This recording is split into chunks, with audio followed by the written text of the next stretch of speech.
Hey everyone, this is Mr. Airsoft, and it's been a hot minute since I've made a video, but in today's video we will be doing an in-depth breakdown of my JG M16A4 cheapo high-speed SSG build.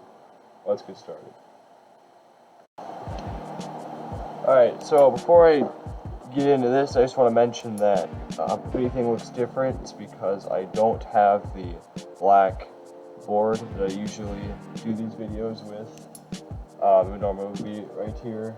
I have just this tablecloth right now because my friend's AK is in pieces on the black board, so I am working on that gun right now, waiting for parts to come in. So I can't use that, so I'm using this. But to get started, one of the main external things I've done to this gun is I have this flash hider. I think it's a D-Boys that I bought off e-bike for it, and it just makes it look a bit more intimidating. Another main thing I did to it is flip this around here. Have this mag pouch here. That's actually where I house my battery, because the battery that I bought for this gun is too big to go in the stock. And you've seen this battery before. It's a Turnigy Nanotech 3000 mAh 70 to 150C discharge LiPo battery, 11.1 volt LiPo. So like I said, that doesn't fit in the stock, so I basically dremeled this hole right here for the wires of the battery to go into the stock, and that plugs into the MOSFET, which I'll get to later. And it fits in here perfectly, which is nice, because previously I wasn't really using this pouch for anything before. It's, intended to be a make pouch. I bought it back in the day when this was a stock gun because I thought it looked cool, gave it extra realism, but never really used it. And just an interesting thing that happened when I was working on this battery for this gun, and sometimes people ask me what's the deal with the weird connectors here. Basically, since this wire is so thick, yeah, it's 10 gauge wire. The soldering iron that I was using at the time, it was not very good. It took a long time to heat up, but it wasn't that hot to begin with. So it was hard to melt the solder through how thick the wire was. So it's really hard to solder onto these Deans because they originally come in XT90s connectors. So it was hard to resolder this to Deans with that soldering iron. So what I ended up doing was I ended up melting one side of these plugs. So I had one side soldered on, but the other side was melted. So I had to take a different Deans connector and then use the other side. I think it was the positive side. So I used the positive side of that one and the negative side of the other one. I just taped the two together, and then it goes into the MOSFET. And it still plugs in fine. It's just, I've heard other people have to do that kind of thing before. It's not preferable. You don't want to have to do that, but in this case I had to, and it works fine. But it does increase the chances of a possible short. So, alright, so moving on. Got the two receivers off. Next thing that I got in here, this is still a stock hop-up because of the way this hop-up systems works. Kind of weird in this JG. But I have a G&G brass barrel for my 550. That's what this is, because it was a little bit longer. I put this in there a while ago, and that was actually one of the things that caused my under volume in this gun. Then I also have, I think this is just some JG bucking in there. I would like to flat hop or R hop these guns, my guns eventually, but it's not a main priority right now. The only other thing I did to this is that there's a little O-ring here to space the hop-up right next to the gearbox, so I don't have air seal issues in the hop-up chamber. Alright, so we can take the stock off now.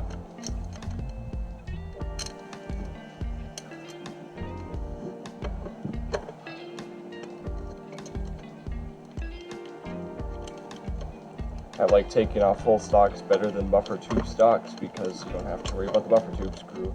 It's just a big long screw here.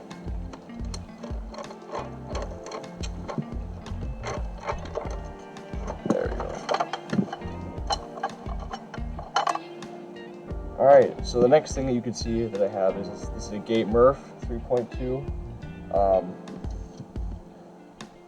And as you can see, I have it wired into the gearbox. I did the whole thing. I didn't just plug it in. If you ever get a MOSFET like this, I would highly suggest wiring, especially the Gate Murph. I highly suggest wiring the trigger wires to the trigger contacts, because it really opens up a wide range of options for yourself. Of course, you also have to do the rewire the wires to the motor, because these two big thick red wires here just go straight to the motor. They don't go into the gearbox. They don't plug it into anything in the gearbox at all. They still go through there, but they don't plug in anything in there. But yeah, if you wire to the trigger contacts with these MOSFETs, you just have a lot more options for things you can do. So when you just buy this just to plug it in, plug and play, just plug it in and then just don't do anything with it besides that, you really have a low range of things you can do. You aren't even protecting your trigger contacts with that. So that's why I would highly recommend doing the single wires to the trigger contacts. Yeah, so moving on, you can get into the pistol grip here, take the motor out, show you guys what I got in there.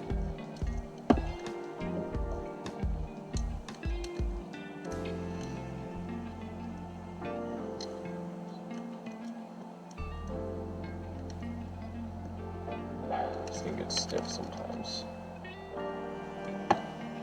There we go.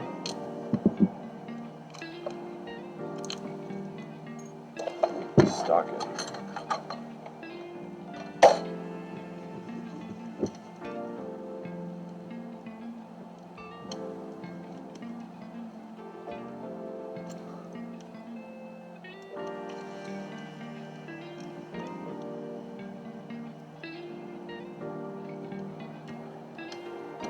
Alright, so this is an SHS 16 TPA balanced motor, or high torque, it's interchangeable.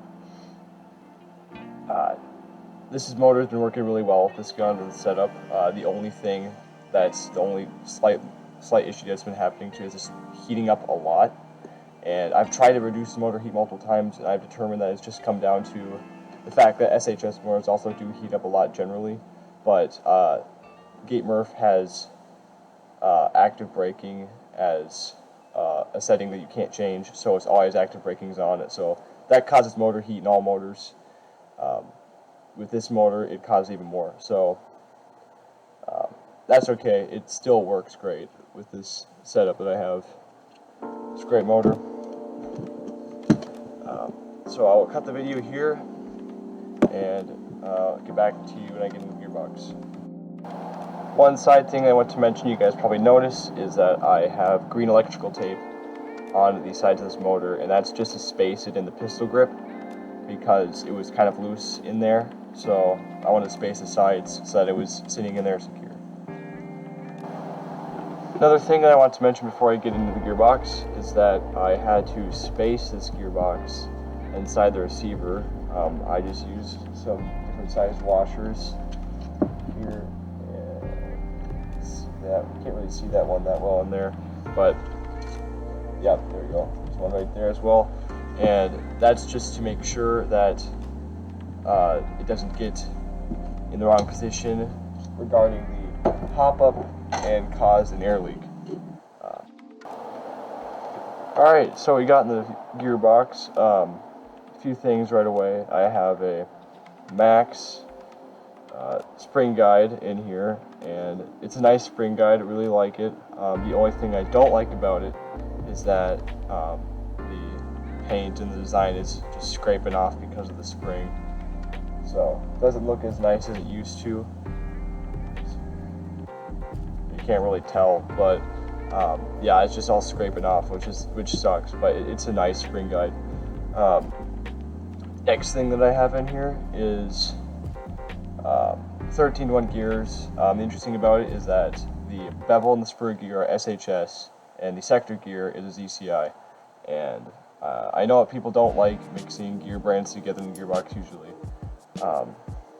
but there's an interesting story behind it. Basically, I explained it in my 550 video, but I was originally going to use the SHS gears in my 550 because I had SHS and ZCI 13 gear sets, but the SHS gears did not shim very well in there, so I went with the ZCI ones, but the ZCI sector gear did not mesh well with the SHS piston that was in the 550, so I swapped it out with the SHS sector gear in the 550, and that went well with the SHS piston.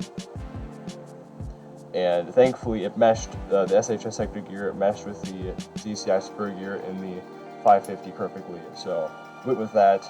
So now in this gun I have the SHS spur and bevel with the ZCI sector, and thankfully they mesh perfectly as well, so worked out well for me in the end there.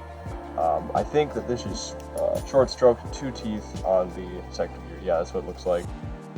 I have Angel Custom trigger contacts because the stock JG ones after 2.5 years of use were in really rough shape. Just really needed a replacement, so I did that. The compression parts are, it's a garter bore-up kit, and that I did that because I needed to fix my undervolume issues that I was having. So I bought the bore-up kit, and that fixed the problem. However, this is my second kit that I got of the garter bore-up kit. The first one that I got, and actually I can show you this, kind of.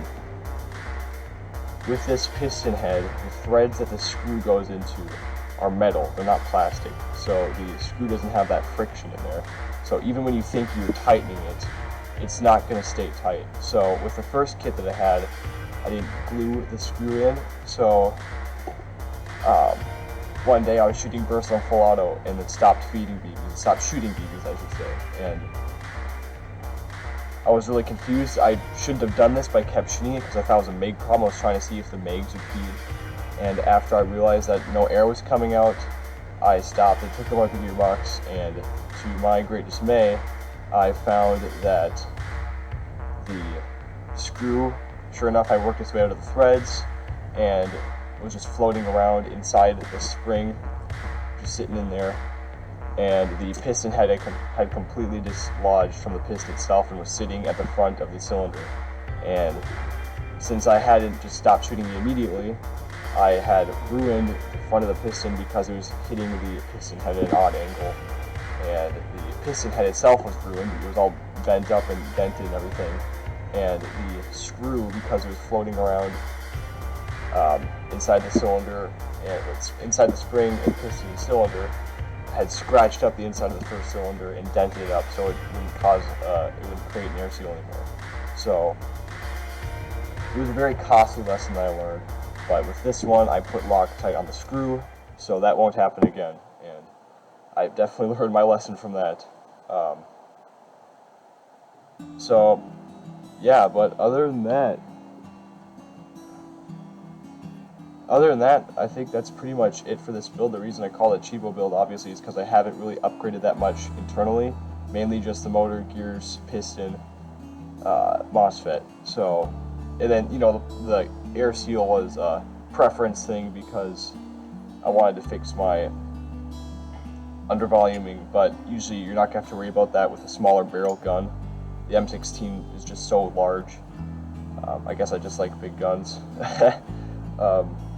The only other thing I could think of that I did to this, mainly was obviously I wanted to radius this gearbox because it's a, you know, stock JG gearbox. I wanted to make sure that it can hold up with this force, and what I had to do also, because this gearbox is too tight for these SHS pistons, it's happened to me more than once with these pistons in this gearbox, I had to shave down the rails so it wouldn't cause piston resistance anymore.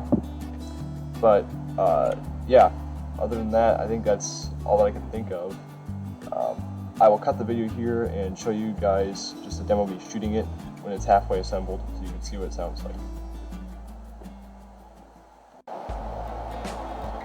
Alright guys, so I just got this back together. Got the battery plugged in, as you can see, it's semi-auto. full auto.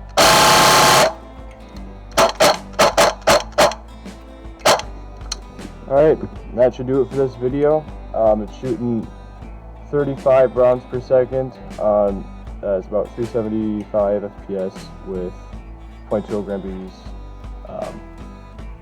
Next video I'm planning on doing will be a breakdown of my brother's M4A1 C2B that we have upgraded to be a high-speed SSG filter. Similar to this one, but even faster. So yeah, that should do it for this video. Thanks for watching.